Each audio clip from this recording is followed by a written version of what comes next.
Main stream থেকে শুরু করে অনেক মিডিয়ার লোকজন আছে। আমি নওশাদ যদি একটা ভুল কথা বলে নওশাদকে মামলা দিতে ছাড়বে না, কিন্তু এটা মাথায় রাখবে।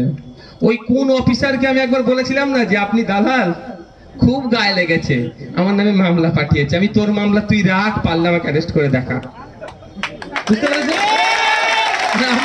আমি দালালকে দালাল বলেছিল, ওদের গায়ে লেগে গিয়েছে। তো কথা হচ্ছে আমি যদি একটা অসত্য কথা বলি আমাকে এটা ছেড়ে কথা বলবে না, এটা মাথায় রাখবেন। আর আমি অসত্য কথা বলার জন্য রাজনীতির মঞ্চে আমি দাঁড়াবো না। আমি ন্যায়কে প্রতিষ্ঠা করার জন্য রাজনীতির ময়দানে এসেছি। আমি এটুকুই বুঝি, দুর্গন্ধ দিয়ে দুর্গন্ধকে তাড়ানো যায় না। ওরা দুর্গন্ধ দিয়ে দুর্গন্ধকে তাড়ানোর চেষ্টা করবে, আমরা সুগন্ধ দিয়ে দুর্গন্ধকে ঠেকে দেবো। এই আফরাজুলের মামলা, আফরাজুলের পরিবার কি দেখতে হচ্ছে? ওই আপনারা আমরা মিলে যে চাঁদা দিয়েছিলাম না, যার যত ইচ্ছা গিয়েছিল আফরাজুলের পরিবারের অ্যাকাউন্টে পাঠিয়েছিলাম, আর সরকার 2-3 লাখ টাকা কত ক্ষতিপূরণ দিয়েছিল, সব কেসে চলে যাচ্ছে।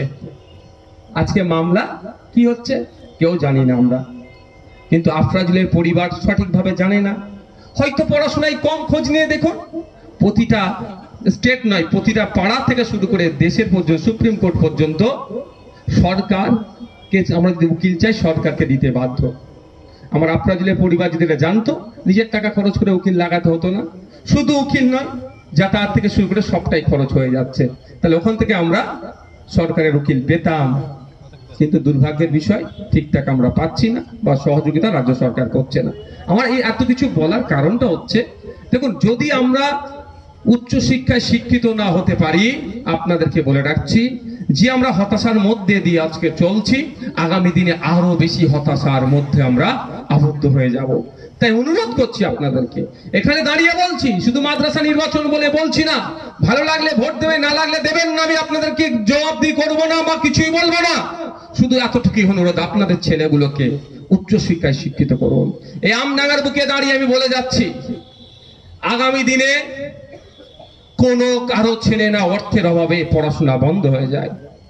আমাদের দলের প্রতিষ্ঠাতা, আমাদের দলের প্রাণ পুরুষ, আমাদের সকলের পৃষ্ঠপোষক, আপনাদের শ্রদ্ধেয় বড় ভাইজান আব্বাস সিদ্দিকী ভাইজান আমাকে একটা কথা বারবার বলে, যেখানেই যাবি সুযোগ পেলে একটা কথা বলবি, ভ্যানওয়ালার ছেলে হোক আর ডেলেভার হোক, জুতো সেলাই করে তার সংসার চলে, যেই হোক, আর আপনার চাষবাস করে চাষি হোক, কারো ছেলের অর্থের অভাবে না পড়াশোনা বন্ধ হয়ে যায়।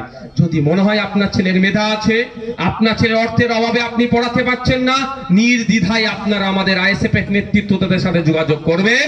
আপনার ছেলের পড়াশোনার দায়িত্ব আমাদের বড় ভাই জানেন। এটা বলেছি বলে আপনাদের ভোট দিতে হবে এটাও ব্যাপার না, বলে যায় আপনাদের ভোট না দিলেও যদি প্রকাশ্য যদি আমাদের সমালোচনা করেন, তারপরেও যদি আপনার ছেলেকে উচ্চশিক্ষায় শিক্ষিত করার জন্য অর্থের অভাব হচ্ছে, যোগাযোগ করবেন। এটাও বলে যাচ্ছে, এখানে মাইকের আওয়াজ যাচ্ছে, নিশ্চিতভাবে আমাদের এখানে বাজারের চায়ের দোকানে তৃণমূলের বন্ধুরাও থাকতে পারে, তাদের ভালো লাগে তৃণমূলের আইডিওলজি, তারা দল করেন, কিন্তু অনেক গরিব মানুষও আছেন, তাদের ছেলেপুলেরাও কিন্তু সঠিকভাবে জায়গায় অর্থের অভাবে যোগাযোগ পাচ্ছে না বা ভর্তি হতে পারছে না। আমি সেই সমস্ত তৃণমূলী বন্ধুদেরও বলবো, আপনারাও গোপনে আমার সাথে যোগাযোগ করুন, আপনাদের পরিচয় গোপন থাকবে। আপনার ছেলেকে উচ্চশিক্ষায় শিক্ষিত করার দায়িত্ব আব্বাস সিদ্দিকী তুলে নেবে। আমাদের ভাইজান, আমরা হিংসা বিদ্বেষ মুক্ত সমাজ চাইছি, আমরা হানাহানি মারামারি মুক্ত সমাজ চাইছি, আমরা এই ফিতনা ফাসাদ মুক্ত সমাজ চাইছি। আর এইগুলো কাটিয়ে উঠতে গেলে কি দরকার? শিক্ষা। শিক্ষা না থাকলে কাটিয়ে উঠতে পারবো না। তাই বন্ধুগণ, এই যে দেখছেন না, কখন বলছে নাগরিকত্ব কেড়ে নেবো, বলেছিল না, সিএ নাম দেখিয়ে ভোট চাইছিল না। আর আমি কি বলেছিলাম, সিএ এর অ্যামেন্ডমেন্টে কোথায় লেখা আছে ভারতীয় মুসলিমদের তাড়িয়ে দেবে? চ্যালেঞ্জ করে গিয়েছিলাম, কোনো মাইল লাল দেখাতে পেরেছে? কিন্তু ভাষণ দিয়ে কি বলছিল, কি বলেছিল ভাষণ দেওয়ার সময়?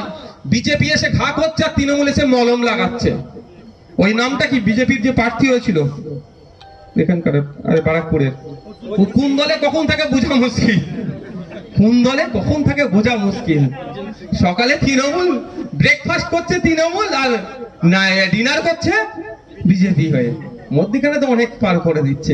তো ওনারা ভয় দেখাচ্ছেন কি, এনআরসি করে নাকি সিএ করে নাকি মুসলমান তাড়িয়ে দেবে, আর মমতা ব্যানার্জির দলের এসে পার্থবাবুর এসে মলম লাগিয়ে কি বলছে, এনআরসি সিএ হতে দেব না, তাই না? আর আমি কি বলেছিলাম, কারো মায়ের লাল থাকলে ভারতীয় একটা মুসলমানকে তাড়িয়ে দেখাক। এই তো 24 সালে ভোটের সময় নোটিফিকেশন করে দিয়েছে, কটা মুসলমানকে তাড়িয়েছে? শুধু ভয় দেখানো হচ্ছে। খারাপ ভাবে কেউ নেবেন না আমার কথাটা, আমরা ভয় পেয়ে গেছি। কেন? আমরা পড়েছি কি? আমরা পড়েইনি তোটা। হয়তো ভাবছি পার্লামেন্ট থেকে বিল পাস হয়েছে, ইংলিশ আছে, বাংলা ভার্সন পাবো না। বাংলায় আমরা ঠিক করে পড়তে পারি না, সে জায়গায় আমাদের দুরবস্থা। এটা আমি আমার কথা বলছি, খারাপ ভাবে নেবেন না। ইংলিশ তো কিভাবে পড়বো? সেই জন্য যে যেটা বলছে সেটা করে নিচ্ছি। আগামী দিনে এই ফাঁদ থেকে যদি আপনি পরিত্রাণ পেতে চান, আপনার সাথে দ্বিচারিত হবে না, আপনার সাথে অন্যায় হবে না। যদি মনে করেন যে আপনি অন্যায় আপনার সাথে হবে না এবং মাথা তুলে বাঁচবেন, আপনার অধিকার আপনি পেয়ে সঠিক পাবেন, তার সর্বপ্রথম পদক্ষেপ হচ্ছে আপনাকে সংবিধান জানতে হবে, আপনার অধিকার সম্পর্কে জানতে হবে। আর সংবিধান আপনার অধিকার সম্পর্কে তখনই জানতে পারবেন যখন আপনি শিক্ষিত হবেন। দুর্ভাগ্যের বিষয়, এখন আমি শিক্ষা অর্জন করবো না, আমার ফ্যামিলিটাকে চালাবো। ভাই, আমি যদি এখন স্কুলে যাই আমার ফ্যামিলিটাকে চালাবে, এখানে যারা আছেন কি করতে হবে? আমাদের প্রজন্মকে তো শেষ করে দিয়েছে।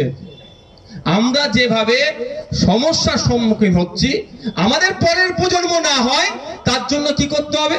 আমাদের বাড়ির যে ফুটফুটে সন্তানগুলো আছে, যারা যখন যাচ্ছে মিড ডে মিল খাচ্ছে আর বাড়ি চলে আসছে, তাদেরকে উচ্চ শিক্ষায় শিক্ষিত করতে হবে। এবং ওই মিড ডে মিল খাওয়া শুধু নয়, জিজ্ঞাসা করবেন বাড়িতে গিয়ে 3-4 বাচ্চাগুলোকে সব শেষ করে দিচ্ছে। ওই এমপি এমএলএরা জানে ভয় দেখিয়ে ভোট নিতে হবে, এদেরকে উচ্চ শিক্ষায় শিক্ষিত করে দিলে কি বলবে? দাঁড়িয়ে যাবে এখানে, মামলা করে দেবে।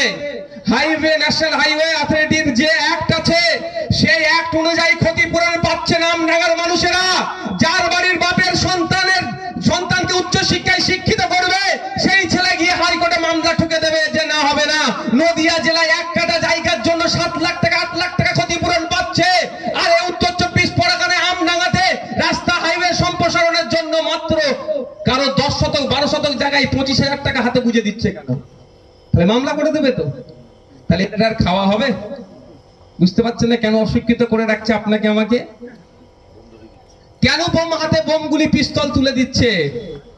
যে কোশ্চেন করতে পারবে না। আপনারা জানেন তো আপনাদের হাইওয়ের কি সমস্যা?